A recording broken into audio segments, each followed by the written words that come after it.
Hull, a city in East Yorkshire, England, is home to the University of Hull, which has about 14,000 students. One of these students was 21-year-old Libby Squire, who everyone called Libby. Libby was in her second year and was doing really well at university. She was great at her studies and loved the social life college offered. She had an amazing group of friends. She was a loving big sister to her siblings and was very close to her mom, Lisa, and her dad, Russell. Libby was always super smart and pushed herself to get good grades. But her family said she set impossibly high standards for herself. Her mental health started to suffer. She was struggling with an eating disorder and was hurting herself. Her grades began to drop. But she kept pushing through and insisted on passing her level exams. She was so happy when she got accepted to university to study philosophy. Lisa said she was worried about her daughter moving away, scared her mental health would get bad again. But Libby was sure it was the best thing and couldn't wait to start her new life. She took a gap year and travelled to Paris. Once she got back, she was more than ready to move on to the next chapter. She was in a strong relationship with her boyfriend, Connor, for 3 years. He said she was the most interesting person he'd ever met, kind and caring. He added, "I know it might sound early to say this at my age, but I knew she was the one for me." University brought out another side of her personality. Connor said she became more confident and happier than ever before. On January 1, 2019, at 8 p.m., Libby left her student housing on Wellesley Street. She and some friends walked to another student's house. Most students in the area were getting ready to go out. The plan was for Libby and her group to have some drinks, play some games, talk, and then head to a popular nearby nightclub called the Welly. Around 10 p.m., Libby sent Connor a text wishing him a good night, as she was going to leave her phone at home. At 11:01 p.m., the group arrived at the club, caught on CCTV as they entered. But Libby was refused entry. She was clearly drunk, having trouble walking or standing, so the security team wouldn't let her in, saying she'd had enough alcohol. After that, her friends put her in a taxi, gave the driver some money, and asked him to take her back home. They watched the taxi drive off and then continued their night out. Just before 3 a.m., some people from the group started heading home and texted Libby's roommates, who had stayed in, asking how she was. To their surprise, her roommates said she hadn't come back home. They hadn't seen or heard from her. At first, they thought she was still at the club. Everyone started calling other people to see if she was with them, but no one had seen her. Since her phone was still at home, they couldn't reach her. They also found her house keys in the garden. Libby wasn't just drunk, the weather was extremely cold, with snow covering parts of the ground. They knew this was unsafe, so they called the police right away. The police were concerned and quickly started an investigation. They wondered if her mental health had declined again, making her run away. But she'd been in great spirits, loved her roommates, had recently gotten excellent grades, and positive feedback on her assignments over the Christmas break. Within hours, the media was reporting the story, and Libby became the focus of everyone's attention. The police managed to find the taxi driver. He said he dropped her off on Wellesley Street and, when he looked back, saw her walking towards her front door. For some reason, she didn't go inside. Luckily, the streets were covered by cameras. Knowing the time she got out of the taxi, it wasn't too hard to locate her and track her movements. The cameras showed Libby walking in the nearby streets at 11:37 p.m. At 12:04 a.m., two people tried to help her after finding her lying in the snow. They said she was crying and distressed but didn't want help. She was quick to anger and incoherent. A group of students saw her outside their house and invited her in to make sure she was okay, but she kept walking, seemingly aimlessly. Authorities said that due to the extreme cold in those early morning hours, she was likely showing early symptoms of hypothermia. Police officers have spent today at the place where she was last spotted. They collected items of interest as their investigation into the missing 21-year-old student continues. However, police said they were still treating the case as a missing person report, although journalists mentioned investigators were secretly viewing it as a potential abduction. Libby's mom and dad began making public appeals. Huge search teams went out. Libby's name spread all over social media and the news. The university started working with the police to organize search times and locations. Police asked residents to check their gardens, sheds, and outbuildings to see if she had taken shelter there.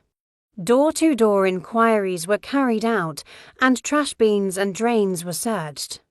Descriptions of the clothes she was wearing that night were released, and anyone who appeared on CCTV in the area at the same time was asked to come forward with information. The case was now national news and the biggest investigation in the history of Humberside Police. Her phone was examined, but no evidence was found suggesting she had met up with someone.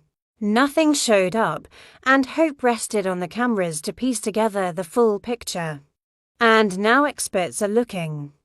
This river is a few miles from where missing student Libby Squire went missing on Thursday night. On the road where Libby was last seen, the search effort is just as thorough. Police officers are hoping to find even the smallest clue to her last movements. We did discover a mobile phone which, despite analysis, has not provided any further insight as to where she may be or her movements that night. While it is not yet believed that she has come to harm, we are carrying out searches and considering all possibilities. Finally, police got their first major lead. A resident near Oak Road playing fields reported hearing a woman scream around 12:15 a.m. coming from the wooded area. He remembered the time exactly because he checked his phone. He looked out his window and saw a man hurrying towards a car. Using this time frame, police went back to review the cameras and started working backwards. If the woman the man heard was Libby, it meant there was a window of 30 to 40 minutes between the last time she was seen wandering the streets and that moment. This narrowed things down a lot. Finally, they spotted something in the footage. They noticed a silver Vauxhall Astra car circling the area for hours before Libby was last seen. It was driving around with no clear purpose. Just before midnight, this car was seen stopping at the end of the street near where Libby was walking. A person got out and quickly crossed the road to follow her. Libby appeared to be standing at a bus stop, but she was actually walking back towards her home. The person crossed the road again and started walking on the other side of the street. It seemed he wanted to check if Libby was with anyone and assess the situation. He stopped for a minute, then crossed the road again and spoke to her. 5 minutes passed, and the two were walking together, but in the opposite direction Libby had originally been going. At first, Libby was on the pavement sidewalk, and the driver was sitting in the car. Police noticed some cars passing and thought the driver was waiting for the area to clear out. At exactly midnight, Libby got into the person's car and they drove away.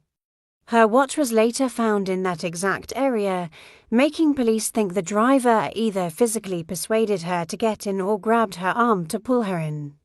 This was a crucial piece of video. If the car had been parked just a foot differently, the footage might not have been useful. Now they had a description of the car. And based on what the resident said, they had a time frame and a possible location where the car ended up with Libby. The car was tracked entering Oak Road playing fields a few minutes later. After a while, the car's lights came on and it left onto the streets. Then, two women came forward with separate reports that provided a very important lead. They mentioned that around 3 a.m. a man stepped out in front of them in the street and began masturbating. They were shocked, but he didn't seem bothered. He seemed to enjoy making them uncomfortable. Using this timing, location, and description, police were able to find the man. Everything matched, and it was the same man from the same car. They now had a clear picture of the suspect. By tracking his movements in the hours and days after the incident, they got his car's license plate number. On February 6th, police announced they had arrested someone in connection with Libby's disappearance. A 24-year-old man was arrested on suspicion of the abduction of Libby Squire. Officers also recovered a car as part of an investigation which has increased in tempo in the last 24 hours. At around midnight tonight, it will mark 7 days since Libby vanished. On the land and in the water, the search continues into her disturbing disappearance. This person was Pawel Relowicz, age 24, married, a father of 2, and worked as a butcher. Pawel had moved to the UK from Poland as a teenager and studied at a chef's college near Hull. He was also arrested for sexual offences. Neighbours said they saw nothing but a hard-working man who enjoyed going to the gym and taking long walks with his young family.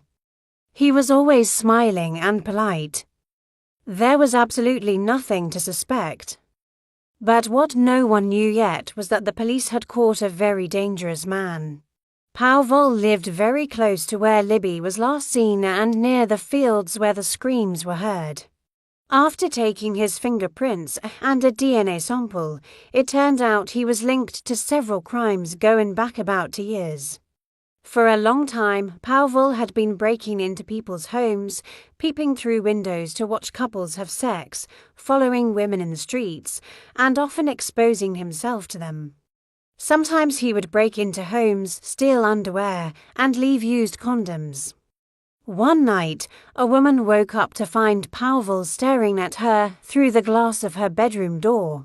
She texted her housemates, who tried to take a picture of him, but it wasn't clear enough. Another time, he did the same thing, and it was on the very same street where Libby lived. Even though fingerprints and DNA samples were being taken from the burgled homes, Pawel had no criminal record and hadn't been identified. But now he was, and many matches appeared. According to sources, it was pretty clear that Pawel had been sexually deviant from a young age. By his own admission, he couldn't control his urges and was addicted to violent and explicit pornography. He would often tell his wife he was going for a run in the evening, but instead he would roam the streets looking for open windows to peer through or climb into. It had now been 7 days since Libby disappeared. Police were conducting a thorough search of the house and vehicle of their person of interest. While they found nothing significant in his house, the situation was different inside his car. They found dirty underwear, sex toys, used condoms, photos of women clearly taken without their consent, and various items stolen from homes. When questioned about Libby, he denied ever seeing her in his life. But when confronted with the CCTV footage, he changed his story. He said he picked her up that night to help her, calling himself a good Samaritan, and offered to drive her home. He said he drove her to Oak Road playing fields and then left. He went back home, took a shower, and watched pornography on his phone. This wasn't a full confession, but it was enough to place him at the scene. And given what the residents said about the screams, they knew there was more to the story. Police said they felt the case was now likely no longer a missing person investigation and that Libby had come to harm. They had enough to charge Pawel formally with 13 sexual offences from different time periods between 2017 and 2019. But they were informed that there still wasn't enough evidence to directly link him to Libby yet. After 7 weeks of Libby being missing, the case had a major development. A fisherman found a heavily decomposed body floating in the water of the Humber estuary. Around its neck was a small necklace with the letter L. Examinations confirmed it was Libby.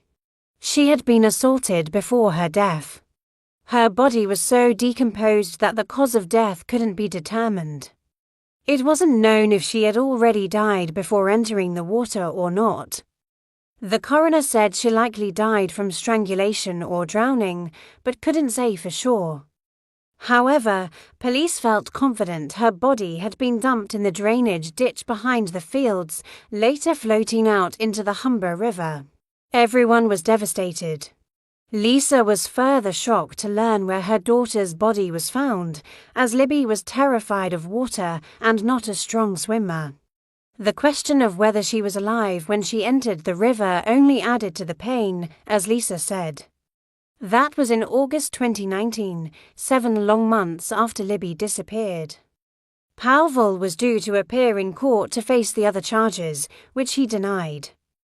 But at the last moment he changed his plea and pleaded guilty to a total of 9 charges, for counts of voyeurism, 2 of outraging public decency likely related to indecent exposure, and 3 of burglary, all between 2017 and 2019. He was sentenced to 8.5 years in prison, but this was reduced to just under 6 years after a successful appeal. The authorities were grateful he was behind bars and continued investigating him without fear of him fleeing the country. All they could do was keep building their case against him by reviewing thousands of hours of footage to pin down his movements on the night Libby got into his car. More footage showed he returned to the same location around 3 a.m., about 2 hours after he was first there with her, before going back into the city centre where he exposed himself to women on the street. This was the final piece they needed, as Pawel had no reason to return except to hide things and dispose of evidence.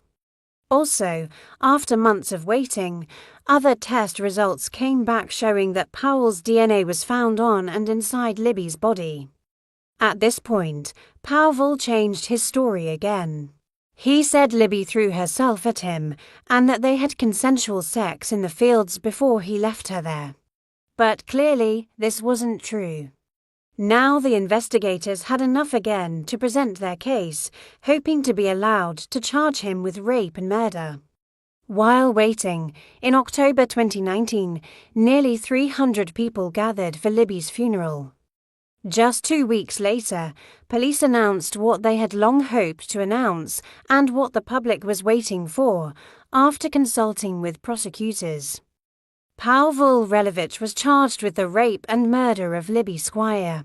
When the charges were read to him in the police car via a translator, he began to laugh and seemed completely unconcerned. Pawel pleaded not guilty, sticking to his story of a consensual encounter. After many delays due to the pandemic, the trial finally began in January 2021. The prosecution presented a damning case, stating that Pawel was a highly dangerous predator. His crimes had escalated to the point where he was prepared to do anything to satisfy his sexual deviancy. He saw women as objects and enjoyed terrifying them. From the moment he saw her that night alone, cold, sad, and vulnerable, she became his target. He knew immediately what he would do once she was in his car. They said if it hadn't been Libby, it would have been another woman that night or another night. He intended to rape and likely kill anyone, and Libby was there on that fateful night. The defense focused on a time window of less than 10 minutes to commit the crime. If he entered the fields with her at 12:01 a.m., and the screams were heard 3 minutes later at 12:03 a.m., and he was seen driving away at 12:20 a.m., that left less than 10 minutes for everything. But the prosecution said this was entirely possible, given that Libby was likely unable to resist and disoriented, and Pawel was physically fit and determined to do what he did.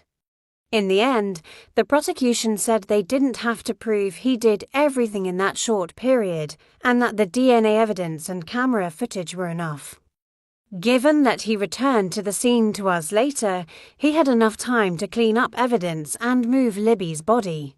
The prosecution added that Pawel was always seeking to push boundaries. When breaking into homes and watching women was no longer enough for him, it had to escalate further to satisfy his urges. He became bolder because he kept getting away with it. After a difficult trial lasting 2 weeks, the jury began deliberations. He was convicted by a majority on the charges of rape and murder. He was later sentenced to life in prison with a minimum term of 27 years. When sentencing him, the judge said Libby didn't stand a chance that night and that Pawel might never be released. If he is released, he will be under supervision for the rest of his life. The judge described the case as horrific beyond imagination. If he is successful in parole applications, he will be in his early 50s. Libby will always be with us. We are all so proud of our beautiful, wonderful girl, and although she has been taken from us. Implied quote from family. His wife moved back to Poland and still insists their relationship was good and that she was shocked when she found out everything, as he wasn't the man she knew. In 2022, Lisa said she wanted to meet Pawel in prison to talk about what happened that night. Pawel agreed. Lisa said, "Many people don't understand this. I don't hate him. I'm not angry with him. I just want information from him.